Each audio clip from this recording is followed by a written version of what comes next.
Parliament പുതിയ മന്ദിരം രാഷ്ട്രത്തിന് സമർപ്പിച്ചു. പ്രധാനമന്ത്രി നരേന്ദ്രമോദി നിലവിളക്ക് കൊളുത്തി ഉദ്ഘാടനം ചെയ്തു. പുതിയ മന്ദിരത്തിലെത്തിയ പ്രധാനമന്ത്രി ലോക്സഭാ സ്പീക്കർ ഓം ബിർള സ്വീകരിച്ചു. ഗാന്ധി പ്രതിമയിൽ പ്രധാനമന്ത്രി പുഷ്പാർച്ചന നടത്തി. പ്രത്യേക പൂജകളോടെയാണ് ഉദ്ഘാടന ചടങ്ങുകൾക്ക് തുടക്കമായത്. ചെങ്കോൽ സ്പീക്കറുടെ ഇരിപ്പിടത്തിനരികെ സ്ഥാപിച്ചു.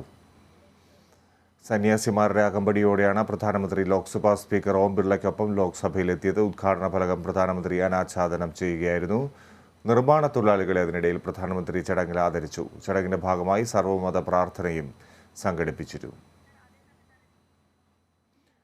അതേസമയം പുതിയ പാർലമെന്റ് മന്ദിരത്തെ അപമാനിക്കുന്ന രീതിയിൽ രാഷ്ട്രീയ ജനതാദൾ പാർട്ടിയുടെ ട്വീറ്റ്. പുതിയ മന്ദിരത്തിന്റെ രൂപത്തെ ശവപ്പെട്ടിയോട് താരതമ്യം ചെയ്തുകൊണ്ടാണ് RJDയുടെ ഔദ്യോഗിക ട്വിറ്ററിൽ ട്വീറ്റ് ചെയ്തിരിക്കുന്നത്. പാർലമെന്റ് മന്ദിരത്തിന്റെ ഉദ്ഘാടന ചടങ്ങിൽ നിന്ന് കോൺഗ്രസ് അടക്കമുള്ള 20ഓളം പ്രതിപക്ഷ പാർട്ടികൾ വിട്ടുനിൽക്കുന്ന സാഹചര്യത്തിലാണ് RJDയുടെ വിവാദ ട്വീറ്റും വന്നിരിക്കുന്നത്.